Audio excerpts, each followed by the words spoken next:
पत्रकारांचे phone ऐकून काय करायचं फोन टॅप झाला आहे का? नाही, याच्याविषयी माझ्याकडे माहिती नाही. पण नक्कीच हे सरकार बनत असताना महाराष्ट्रात आणि त्याआधी महाराष्ट्रामध्ये सुद्धा फोन टॅपिंगचं एक जोरदार प्रकरण घडलं होतं. त्याची चौकशी सध्या सुरू आहे. नाना पटोले यांनी एक प्रकरण कालच्या विधानसभेच्या अधिवेशनात त्याच्यावर चर्चा घडवून आणली. सरकारनं एक समिती नेमलेली आहे. महाराष्ट्रातले काही वरिष्ठ अधिकारी या फोन टॅपिंग प्रकरणामध्ये होते, त्यांची चौकशी सुरू आहे. सर, ज्यांचे फोन टॅप झाले त्याच्यामध्ये केंद्रातले सुद्धा 2 मंत्र्यांचा समावेश आहे आणि काही संघाचे लिडर सुद्धा व्यक्तींचे फोन टॅप झालेले. नक्कीच अजून बरीचशी नावं समोर यायची आहेत. विशेषतः यावेळेला सगळ्यात जास्त नावं ज्यांचं फोन टॅपिंग झालं ते पत्रकार आहेत. पत्रकार, संपादक आहेत आणि हे गंभीर आहे. नाही, पण आता फोनवर बोलणं इतकं सुरक्षित राहिलं नाही, खाजगी आयुष्य काही राहिलेलं नाही असं आपण. नाही, गेल्या काही वर्षापासून या देशामध्ये राजकारणी, पत्रकार, संपादक हे एका भीतीच्या सावटाखालीच जगत आहेत. आपल्यावर पाळत ठेवली जाते, आपले फोन ऐकले जात आहेत, ही सगळ्यांच्या मनात भीती आहे. याच्यावरती खरं म्हणजे देशाच्या पंतप्रधान आणि गृहमंत्र्यांनी समोर येऊन त्याच्यावरती खुलासा करणं गरजेचं आहे. काही परदेशी कंपन्या, परदेशी ॲप अशा प्रकारे या देशातल्या प्रमुख लोकांचे फोन ऐकत असतील तर या देशाच्या स्वातंत्र्याला सगळ्यात मोठा धोका आहे. रावसाहेब, पण या फोन टॅपिंग मागचा नेमका हेतू काय आहे आणि हे कोणाच्या मार्फत फोन टॅप झाले? नाही, या देशाचं शासन आणि प्रशासन हे दुबळं आणि कमजोर असल्याचे लक्षण आहे. कोणी आयरा गैरा येतो आणि आमचे फोन टॅप करतो. आमच्याकडे काही सायबर क्राईम संदर्भात कठोर नियम नाही, कायदे नाही. सरकारला ज्या पद्धतीनं समोर येऊन या सगळ्या गोष्टींशी मुकाबला करायला पाहिजे ते दिसत नाही. याच्यामुळे देशामध्ये एक भीतीचं वातावरण नक्कीच निर्माण आहे सगळ्या क्षेत्रामध्ये. का मामला सामने आया है, कई पत्रकारों के नाम हैं और ऐसा कहा जा रहा है कि कुछ केंद्रीय मंत्री, बड़े बड़े नेताओं के नाम भी शामिल हैं. आपकी इस पे क्या प्रतिक्रिया और क्या महाराष्ट्र सीएम को लेकर के भी आपको? देखिए, कल से ये बात सामने आई है. इस देश के करीब 1500 से भी ज्यादा प्रमुख लोग हैं, जिसमें ज्यादा पत्रकार है, संपादक है, नेता है, कुछ राज्यों के मुख्यमंत्री है, केंद्रीय मंत्री है. उनके सभी के फोन टैप किए गए हैं, सुने हैं, उनका स्क्रिप्ट निकाला है और ये खुलेआम हो रहा है. ये देश की सुरक्षा के बारे में सबसे बड़ा खतरा है.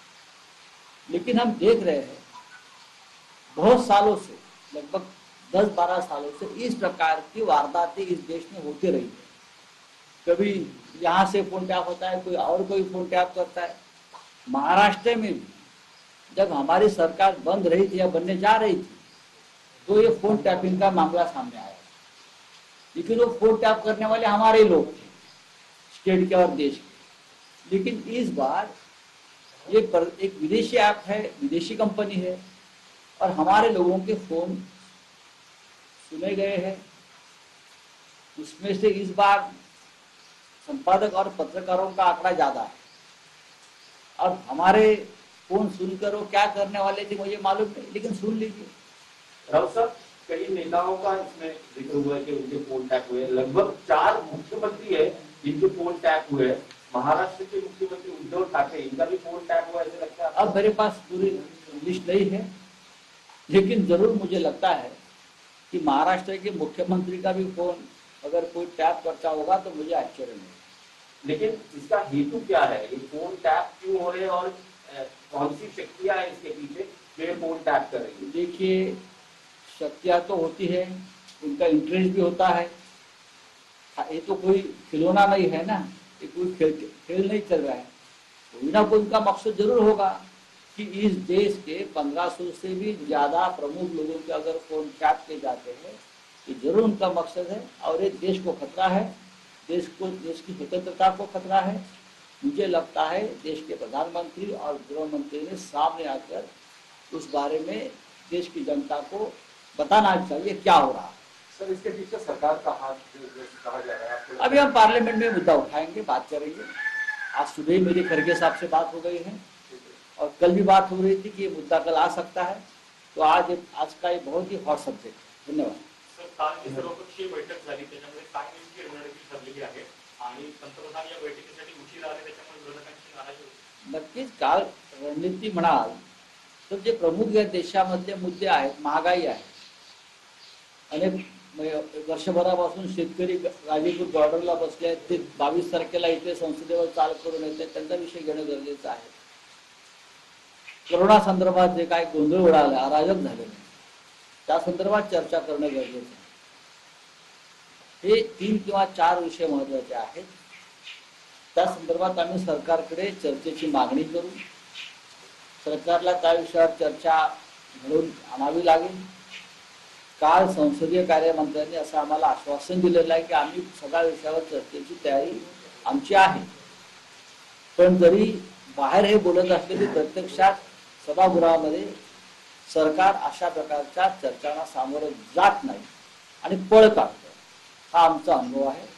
त्याच्यामुळे ह्या वेळेला संपूर्ण विरोधी पक्षाने ठरवलं आहे की आपण मागे हटायचं नाही। वलसे पण काल बैठकीलाही शेवटची 3 मिनिटच पंतप्रधान उपस्थित राहिले, नापसंती व्यक्त केली विरोधी पक्षाने। आम्ही सगळ्यांनीच नापसंती व्यक्त केली। विशेषतः आमचं असं म्हणणं आहे की जेव्हा लीडर ऑफ ऑपोजिशन तिथे आहे, विरोधी पक्षनेते बसले आणि ते बोलत आहेत, एक भूमिका मांडतात आमच्या सगळ्यांच्या वतीने, त्यावेळेला प्रधानमंत्र्यांची उपस्थिती असते तर ते परंपरा आणि संकेताला धरून जात असते। पण नेहमी सांगितलं जातं ही परंपरा आधीच्या लोकांनी पाळली नाही। आता आधीच्या लोकांनी शेण खाल्लं असेल म्हणून तुम्ही का खाताय? तुम्ही बदला, चांगल्या परंपरा, चांगले पायंडे पाडा ना। सर, पार्लियामेंट का पहला दिन है और जो लगातार किसान बैठे हुए हैं बॉर्डर पर, दिल्ली की बात करें तो, और तेल का कितना बड़ा मुद्दा है आप लोगों को, और कैसे 22 तारीख को किसान का एक जत्था दिल्ली में पहुंचेगा। देखिए बारिश, आज जो बारिश में बैठे हैं वहां, मुझे लगता है अगर सरकार के पास थोड़ी भी संवेदना,